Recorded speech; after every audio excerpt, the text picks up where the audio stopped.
Hey everyone, Pugs here with two new reviews for y'all. Today I'm covering life insurance and Burst Your Bubble. You know, if you think about it, you can definitely put a story together when you put the titles of these two episodes together, like bursting your bubble on your idea of what life insurance is, or having your bubble burst when life insurance barely pays you pennies. Alright, I'll stop now. But I'm glad I had that little idea because other than that, I'm not seeing anything that binds these episodes together other than their production codes. As always, I wanted to take the time to say thank you to everyone sitting down and watching the review today. Every last interaction is noticed by me, and I appreciate all of them. Now, let's just get right into it. It's so weird to me how much life insurance reminds me of Sold, because literally, why are they so associated in my mind? It's not to the point where I mix the episodes up or anything, but when I think of one, I often think of the other. And it's not like these episodes have particularly similar subject matter either. I mean, I guess there are some things these episodes share, but I don't know, it's very interesting. Well, anyway. Life insurance begins with a chaotic morning in the life of SpongeBob SquarePants. Writing that sentence for this script, as well as saying it just now, makes me think of Missing Identity given that episode's starting minute. That's an episode I haven't thought of in a while. Nice to have it pop up in my head like this. Anywho, this first minute of life insurance is enough to at least ensure that the episode does not start out boringly. We've got Gary being awesome, SpongeBob getting flung around, and an oddly interactive infomercial featuring the same character model as the supervisor from Mrs. Puff You're Fired. And said infomercial causes SpongeBob, and also Patrick, to believe that they're immortal because they've now got life insurance. I think it's cute that SpongeBob went ahead and bought life insurance for Patrick too when the guy upsold him. And also, I mean, SpongeBob does basically have the plotless cartoon equivalent of plot armor, so this immortality belief checks out. These kinds of plots, where a character fundamentally misunderstands some commonplace thing, leading to a comedy of errors, well, they can vary in quality, to say the least, considering they rely on a character being dense as fuck, and that is a very hit or miss kind of character decision, you know what I mean? Like Sold, because it's also an example of this kind of plot, which is why I think I associate that episode with this episode. Sold was a meh episode. That's No Lady, it was pretty good. This episode? I also think it's pretty good, because SpongeBob and Patrick misunderstanding life insurance makes sense to me. It's not a stretch that makes either one of them seem too obtuse or dense, especially because I bet some of the littler kids part of this show's demographic could easily make that same mistake, meaning that this is also a skillful use of the child side of the child-adult line. So this plot doesn't feel forced in any way. And later, when Squidward begins to believe in the life insurance, as in its life-giving properties, the reasoning behind his change of mind is persuasive and sensible. As for the other side of what makes a plot enjoyable, which is the actual execution in terms of amusingness and hilarity, I think this episode does a pretty good job here as well. SpongeBob and Patrick trying to get hurt is entertaining enough, and I love the added layer of entertainment that comes from knowing that, for their first ploy at least, there's no way that they could get hurt from that, unless the episode is extreme spots. And then Squidward enters the picture, and I'm reminded of Snowball Effect. Squidward's addition makes the episode a lot funnier, as he adds the kind of slapstick comedic relief that SpongeBob and Patrick don't provide, given that the entire plot of this episode is that they think they can't get hurt. Additionally, the running gag with Squidward's wig is funny. Life insurance actually surprises me a bit by having Squidward find out about the whole life insurance thing halfway through. I thought he'd find out about it at the end, but I think the episode decided to take preemptive steps to ensure that the setup with SpongeBob and Patrick trying to hurt themselves didn't get stale, or get too close to Life in a Day. Because now the episode turns into a Squidward stoops or rises to the level of SpongeBob and Patrick type of episode as he becomes convinced of the power of life insurance through a series of illuminating coincidences. This is one of the oldest plot types in the show, originating all the way back in Bubble Stand, so it stood the test of time. And for good reason, because it's usually a good story to take up an episode's runtime. And as it typically goes in these kinds of plots, Squidward ends up testing fate a bit too much, and he becomes too egocentric and malicious and nasty about what he decides, or what he does, to get himself in danger. Mr. Krabs then enters the scene, as this episode needs a new straight man given that Squidward has now become absorbed into the delusion. Additionally, Mr. Krabs then educates SpongeBob and Patrick, and any of the audience who might not know about life insurance, on what life insurance really is.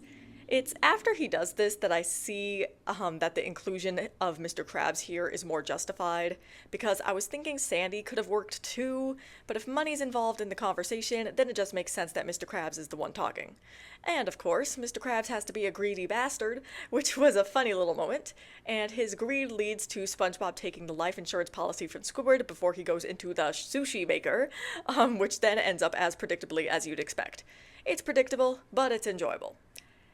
Life Insurance was a pretty good episode. I had fun with it, and was pleasantly surprised at multiple points throughout these 11 minutes.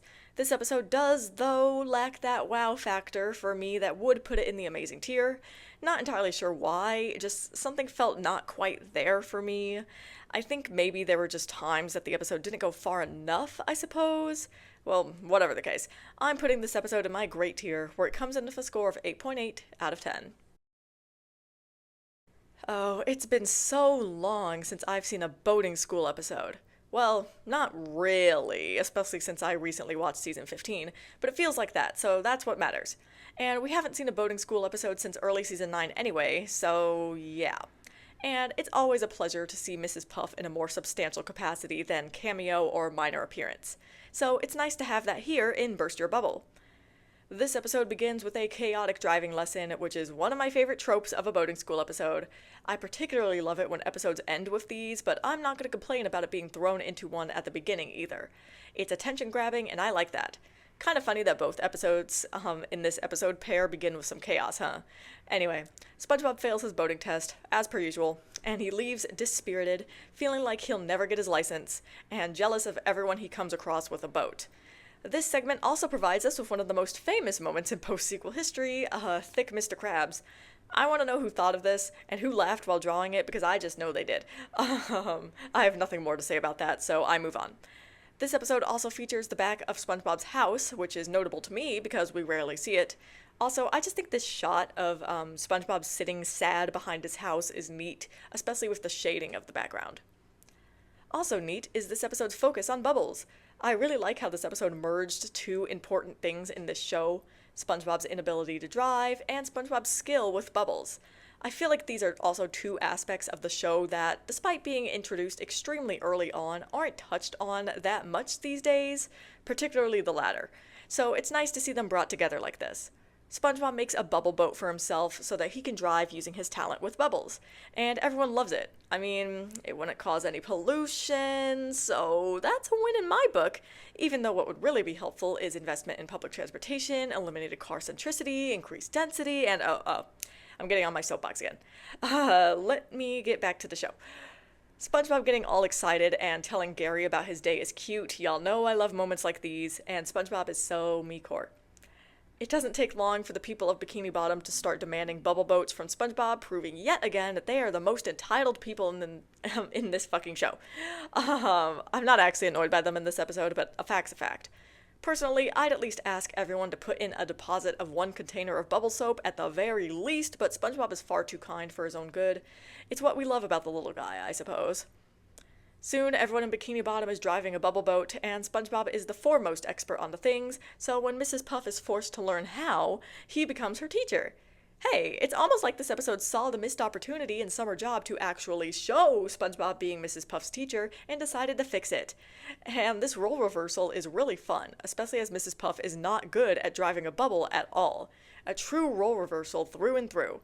And just when it looks like Mrs. Puff is getting the hang of it, she gets a true test of her skill on the freeway. I'm not sure if I've said this before, but I think it's funny how in plots about teaching someone to drive, the freeway is like always seen as the final boss, like the hardest thing to drive. Honestly, driving on freeways/highways is easier than driving in a city. Downtown in a city for sure, by like a country mile. Anyway, driving on the freeway leads to about as much chaos as you'd expect, including everyone in a bubble boat floating to the surface and then having their boats pop, causing them to plummet. And of course, the status quo must be reestablished, so bubble boats are subsequently deemed illegal, and SpongeBob must get his boating license once again. Status quo is king and all that. I greatly enjoyed Burst Your Bubble. Like I said, it's nice to see these two typically unrelated aspects of the show merged together in this way, and the product of this merging is really great. I think the middle of this episode kind of drags a bit, especially since the people of Bikini Bottom aren't particularly entertaining or anything, but I did enjoy the beginning and ending of this one a lot, so I'd say it still belongs in my great tier, where it comes in with a score of 8.6 out of 10. As always, I'll be ending this video with some closing thoughts of mine. Today, I've decided to just, spitball because I couldn't think of anything at the time of writing the script, and so surely now, as I record, I've come up with so many things to talk about, right? You would think that, but I honestly really don't. Like, these episodes don't inspire a lot of thought in me. I was thinking while reviewing Bursting Your Bubble just about car things and car centricity. I read a book a couple months ago about just like the car centricity of society and how it's just fucking us over in a lot of ways. And as someone who really enjoys public transit or just simply walking to wherever I want to go, the car centricity really fucking annoys me.